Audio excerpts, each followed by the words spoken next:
As atividades recreativas têm o intuito de recreação, de alegrar, diversão, mas também ela engloba atividade dinâmica com o corpo, atividades neuronais, cognitivas. Então, o objetivo é o bem-estar intelectual e corporal dos pacientes com demência.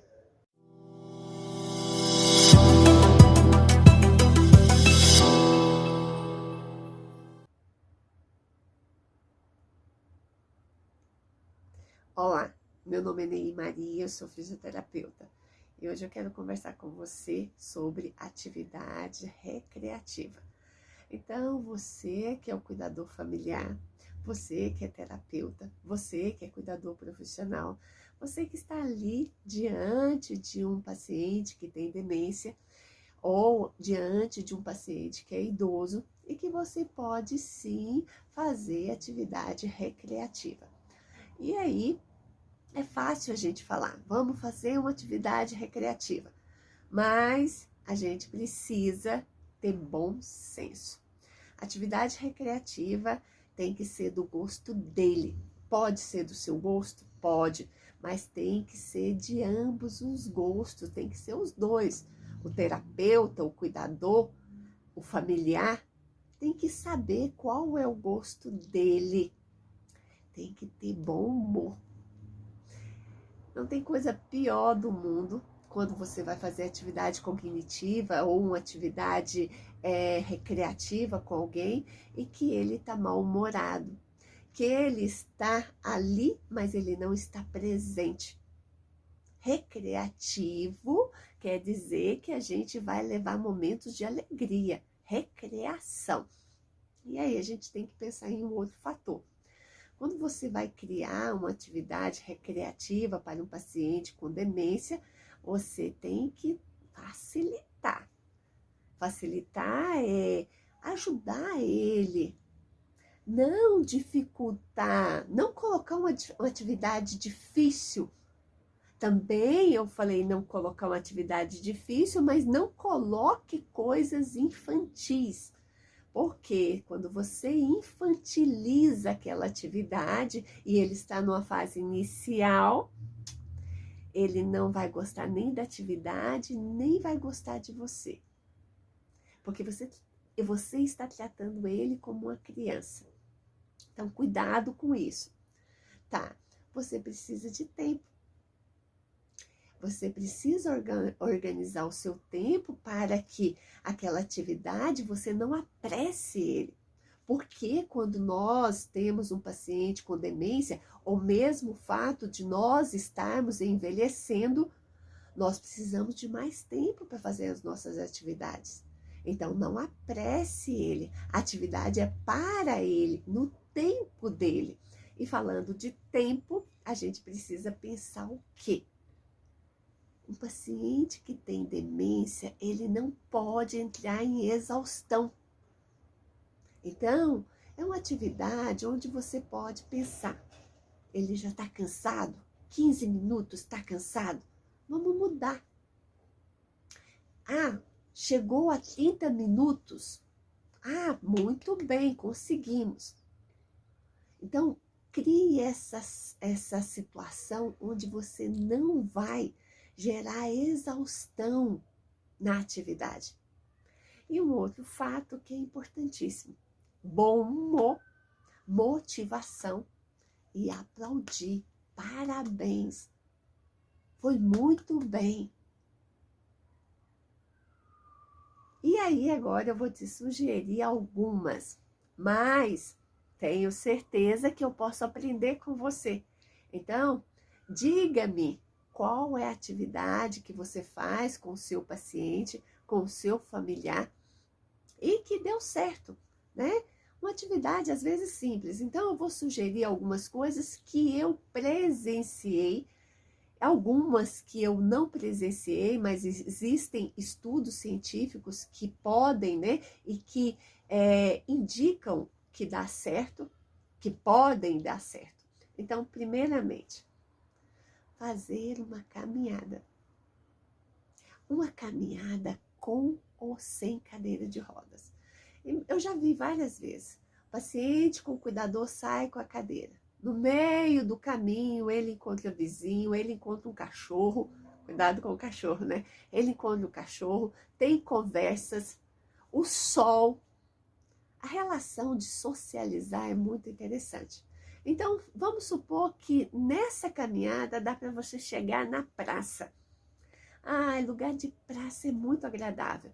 Eu já vi na praça como que tem pessoas que gostam de idosos, chegam perto dos idosos, conversam com os idosos e ali cria um ambiente agradável, onde ele vai querer voltar. Tá? Depois da caminhada, a gente pode pensar, e em casa? Às vezes podemos sim cantar.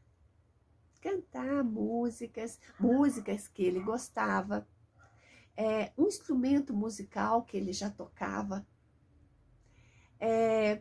ter a capacidade de ali fazer atividade de desenho, recortagem. Nós temos em casa uma coisa que, se você não deixar ele sozinho e for do gosto dele, às vezes é recreativo, a televisão. Existem homens que amam futebol. E o futebol fica ali. Eu tive um paciente que até os últimos dias dele da demência, eu chegava para fazer o atendimento e ele estava de frente com a televisão assistindo futebol. Ele era cruzeirense.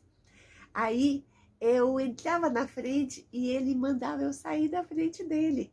Ele gostava de futebol. Então, existem algumas atividades que que marcam a vida dele. Aí as mulheres, existem antes, né? Para um paciente idoso, existem novelas. Tem pessoas que compram aqueles vídeos antigos e colocam as novelas. Colocam filmes bons que não geram medo, que não geram ansiedade nele. Colocam. É interessante. Qual filme que nós vamos assistir hoje? O Vento Levou? Ah, qual a novela? Então, essa relação da televisão é interessante também. Jogos. Jogos é interessante. Eu tenho algumas pessoas que eu ainda vejo jogando dominó, jogo de cartas, atividades de encaixe fácil, né? Tem que ser coisas fáceis que não levem ele à frustração. Muitas coisas que estão ali perto de nós e nós podemos fazer. Mas tem um outro exemplo que eu vou te falar, que às vezes você pode fazer. Às vezes, se você tiver um sítio, se você tiver uma casa, dá para você fazer um canteiro alto, suspenso, de plantas. Não precisa ele agachar. E aí você pode sim, ou talvez você já tenha esse canteiro. Você pode plantar cebolinha, você pode plantar um cheiro verde, um alface. Eu tive experiência de um idoso que, mesmo num apartamento, tinha sim um canteiro suspenso. Mas não tenho tudo isso.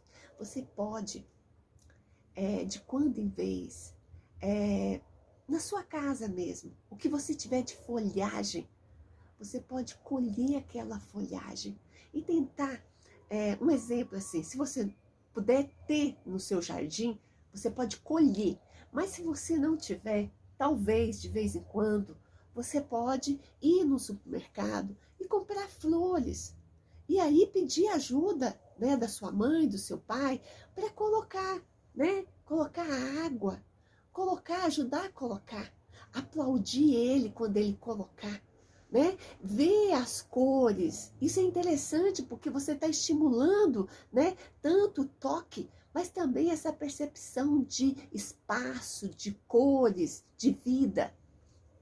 Tá? Falei recentemente e vou repetir.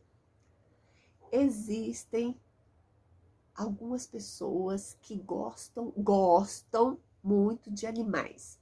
Então, animais domésticos é recreativo.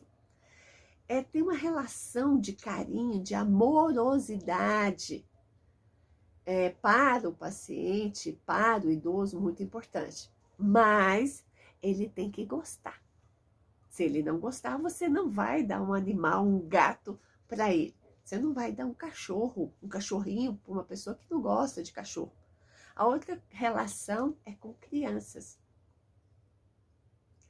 Crianças têm uma energia que dificilmente alguém não vai se conectar com a energia de uma criança. Mas tem pessoas que não gostam de criança. Tem pessoas que envelheceram e não tiveram criança por perto. Então, às vezes, não é bom você fazer essa interação. Principalmente criança que grita, que faz muito barulho, às vezes essa recreação não vai dar certo. E o que eu falo para você tomar cuidado, que eu acho que eu já percebi e eu tenho medo como fisioterapeuta e como eu já trabalhei muito nessa área, é de você levar o paciente para uma atividade recreativa em piscina. Na fase inicial, tudo bem, ele já entrava na piscina, ele já conseguia, tá, moderada, você já vai criar uma interrogação. Será que eu coloco mesmo ele numa piscina? Porque às vezes você impulsiona, você força e acaba que ele entra. Só que ele pode ter uma síndrome do pânico lá dentro. E um paciente idoso, um paciente com demência, você jamais pode entrar numa piscina sozinho com ele. Você tem que estar você, outra pessoa. Eu creio que 3 pessoas seria bom. Uma que fica lá fora e 2 que fica lá dentro. Tá? Mas, se ele estiver na fase avançada, na fase moderada para avançada, não vá forçar. Na verdade, tente fazer atividade onde não gera pressão na mente dele. Se ele falou não, não já é o começo. Você tem que ser o criador de motivar, de ter persuasão e convencê-lo que aquilo vai ser agradável para ele. Caso não faça, não leva. Encontre meios. E a outra coisa que eu quero fechar com você é que você tem inúmeras atividades. Você que conhece o seu ente querido, o seu pai, a sua mãe, o seu tio, você que vai ter que encontrar quais são as atividades recreativas e ser persistente, disciplinado, porque ele precisa registrar aquilo. Não é você fazer de mês em mês. Não, você tem que ter uma agenda e você tem que ter uma rotina. E 5, 10, 15 minutos, você tem que abrir aquele leque para fazer com ele.